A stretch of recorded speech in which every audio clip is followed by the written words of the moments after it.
Greetings! It's wonderful to have you back here today for another Bible study. This time we're going to be covering the topic of the city of Jerusalem.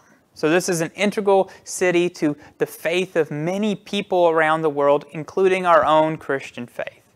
Now, the city was originally made by the Canaanite people, but when it was first founded, it was very, very small. Basically just a walled market where people would gather. Now, later on, it became part of the new Egyptian kingdom, and it was that way for several hundred years. After that, it fell back into Canaanite control. But in the Bible, it says that it had been given to the tribe of Benjamin. So it was always a point of contention between the tribe of Benjamin and the Canaanite people. Now, finally, it was conquered by David, and it was made into his capital city under a united Jewish kingdom. David and his son Solomon grew the city greatly. They built the temple and a palace there. They united the kingdoms, and it became the capital of both. But it didn't last too long that way. Soon the kingdom broke apart between the northern kingdom and the southern kingdom, and Jerusalem became the capital of the southern kingdom. It was also the center of religious experience for the Jewish people in the south. It became their central point of their faith. But this wasn't the same for the kingdoms in the north. They had their own places of worship. Now, Jerusalem and Judah didn't stay a true kingdom for all of their time. They got sacked several times and spent time as a client kingdom of larger states. Now, a client kingdom would be a kingdom that owed allegiance and would pay tribute to a larger empire. At times, Judah and Jerusalem were client kingdoms of the Assyrian Empire, the Babylonian Empire, the Egyptian Empire, the Persian Empire, and the Greek Empire. Now, there was a period of brief Jewish control during the Hasmonean kingdom.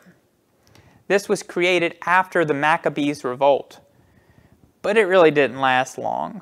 There came a larger empire, probably more powerful than any the world has ever seen, and that empire, the Roman Empire, conquered the Maccabees' kingdom very quickly.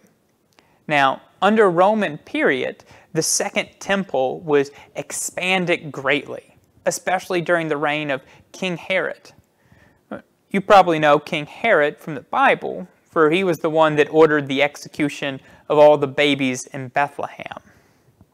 Now, the Roman period of control continued for a long time, all the way through the lifetime of Jesus and on.